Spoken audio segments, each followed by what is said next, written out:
Assalamualaikum warahmatullahi wabarakatuh. Saya Nur Hidayah binti Muhammad Rusli daripada PDP Perendah. Angka giliran 20221823800011.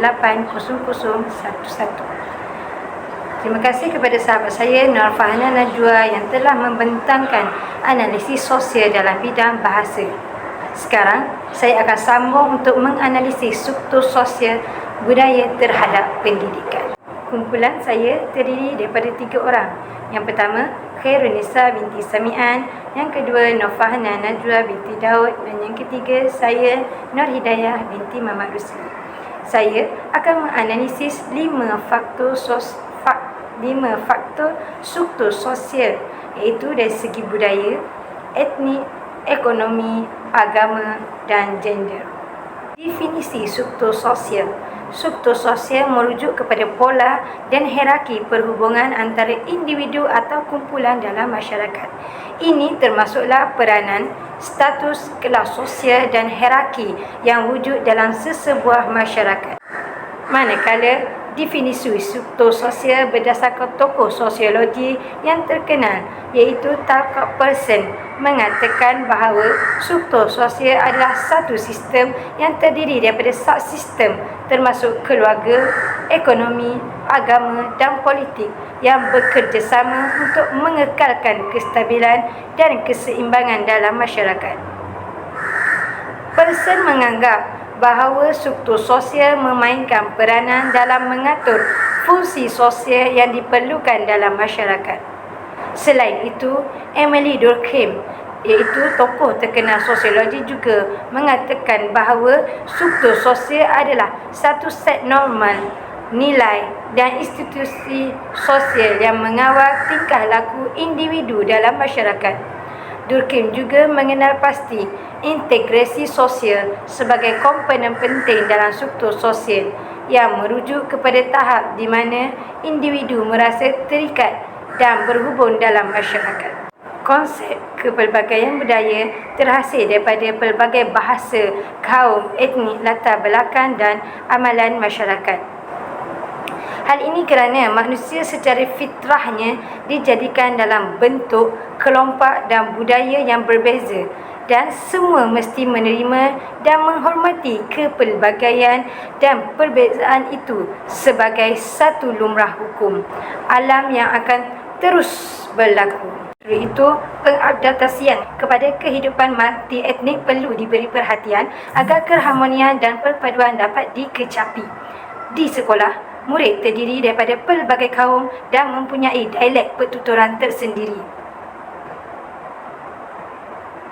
Meskipun begitu, ibu bapa bebas memilih jenis sekolah untuk menghantar anak-anak mereka dalam mendapatkan pendidikan. Antara jenis sekolah yang terdapat di Malaysia ialah: pertama, sekolah kebangsaan yang menggunakan bahasa penghantar sebagai bahasa Melayu.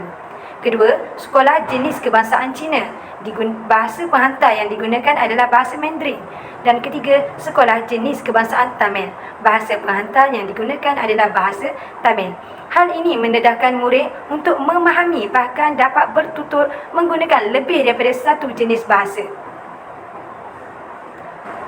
Hal ini juga mewujudkan kepelbagaian bahasa di peringkat sekolah, kesan daripada percampuran pergaulan etnik dalam institusi pendidikan. Pengertian etnik menurut Kamus Dewan, etnik ialah berkenaan bangsa manusia. Ia juga tidak memaksa perubahan terhadap kepercayaan agama atau membuang unsur sesuatu kaum. Kumpulan etnik lazimnya bermula daripada satu konsep keturunan, iaitu satu generasi kumpulan etnik hari ini mempunyai nenek moyang yang sama dan turun-temurun daripada nenek moyang itu. Analisis yang saya dapat daripada struktur sosial etnik ialah: pertama, sekolah berfungsi sebagai tapak asas yang dapat mengintegrasikan kanak-kanak pelbagai etnik dalam satu persekitaran budaya dan masyarakat sekolah yang bertoleransi. Kedua, sekolah merupakan tempat kanak-kanak berpeluang belajar bersama, bermain, mencari kawan baru, membina persefahaman serta perasaan persaudaraan dengan murid-murid lain, sama ada rakan sebangsa maupun berbangsa lain. Ketiga, Sekolah bukan sahaja berfungsi sebagai tempat memperoleh ilmu dan kemahiran, tetapi sebagai tempat mengalami penyesuaian tolak ansur dan pemupukan nilai-nilai murni sejagat.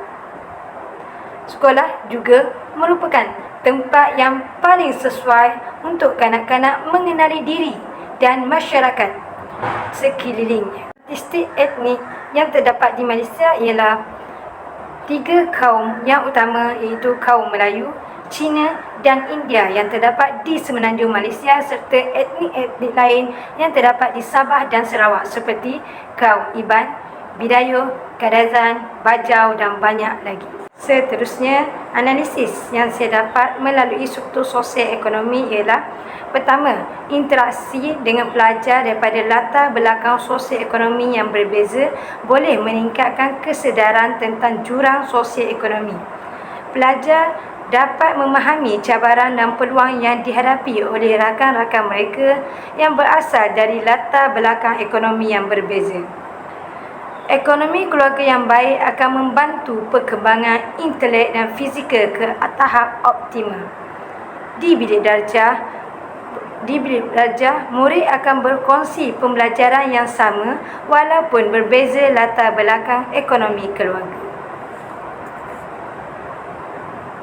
Berikut merupakan contoh keratan akhbar struktur ekonomi terhadap pendidikan.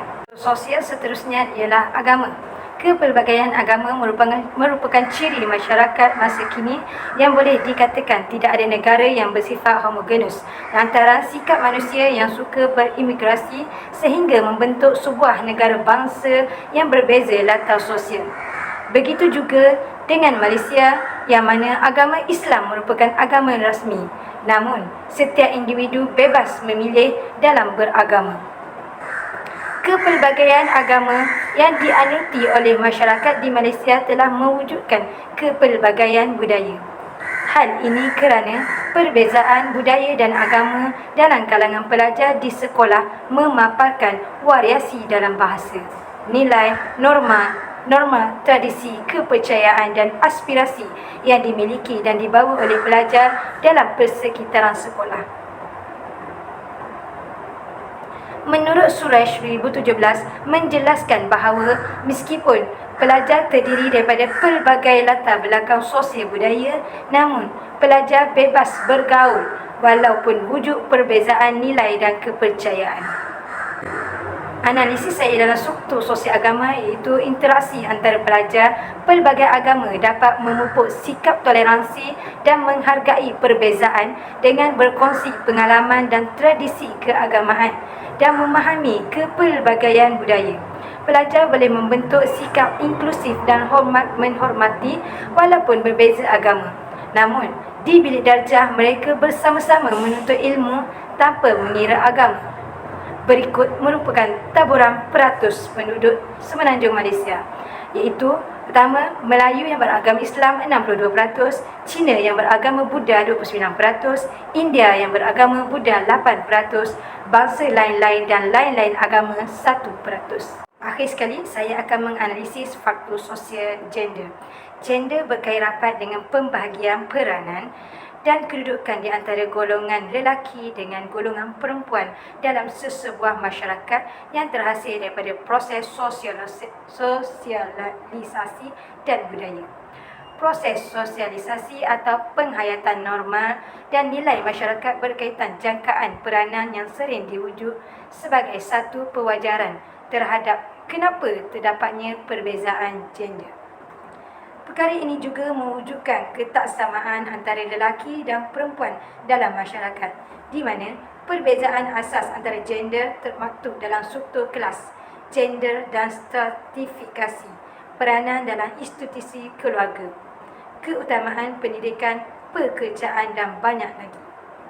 Dari aspek psikologi pula yang melihat kepada tingkah laku manusia menjelaskan bahawa pelajar perempuan dilihat lebih tekun dalam pembelajaran berbanding pelajar lelaki. Selain itu, pelajar perempuan lebih mengikut disiplin berbanding pelajar lelaki dan pelajar perempuan lebih pandai berbanding pelajar lelaki. Hal ini telah ditulis dalam berita harian tahun 2015.